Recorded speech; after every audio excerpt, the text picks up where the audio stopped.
কোন গুনাহে আল্লাহ বান্দার দিক থেকে মুখ ফিরিয়ে নেন। এই বিষয়ে প্রসিদ্ধ একটা হাদিস আছে, নবী সাল্লাল্লাহু আলাইহি ওয়াসাল্লাম বলেছেন, তিন ব্যক্তি এমন আছেন যাদের সাথে কিয়ামতের দিন আল্লাহ কথা বলবেন না, তাদেরকে আল্লাহ তাআলা পবিত্র করবেন না।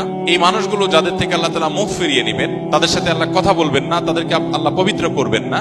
সেই মানুষগুলোর মধ্যে একজন হলেন ওই পুরুষ, যে পুরুষ টাকনুর নিচে পোশাক পরে। পোশাক পরে বলতে যে পোশাক উপরের দিক থেকে যায় সেটা টাকনুর নিচে পরে, প্যান্ট, পাজামা, চাদর, লুঙ্গি, জুব্বা, জামা, এগুলো। মোজা যেটা থাকেই নিচে, নিচ দিক থেকে পরা হয়, ওইটার কথা ভিন্ন। তো এই যে মুসবিল যে ব্যক্তি টাকনুর নিচে প্যান্ট, পাজামা, লুঙ্গি ইত্যাদি পরে, এই ব্যক্তি তার সাথে আল্লাহ কিয়ামতের দিন কথাও বলবেন না এবং তার দিকে আল্লাহ তাকাবেনও না, তাকে আল্লাহ পবিত্রও করবেন না।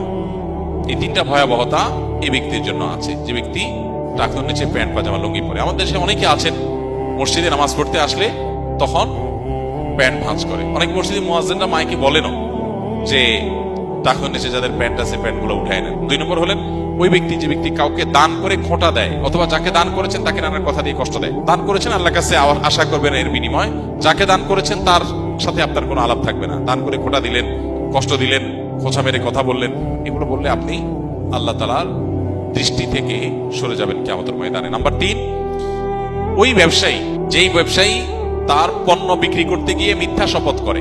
এখন তো ঘরে ঘরে ভাই আল্লাহর কিনা, এটা কিনা পড়ছে এত, ভাই কিনতেও পারে না এত টাকা দিয়া, না মিথ্যা কথা। তো এই ব্যবসায়ী যে তার পণ্য বিক্রি করার প্রয়োজনে মিথ্যা শপথ করে ক্রেতাদের সাথে, কাস্টমারের সাথে, তার দিকে আল্লাহ তাকাবেনও না, তাকে পবিত্র করবেন না এবং কিয়ামতের দিন আল্লাহ রাব্বুল আলামিন তার সাথে কথাও বলবেন না। আল্লাহ আমাদেরকে এই সমস্ত বদগুণ, খারাপ গুণ থেকে, চরিত্র থেকে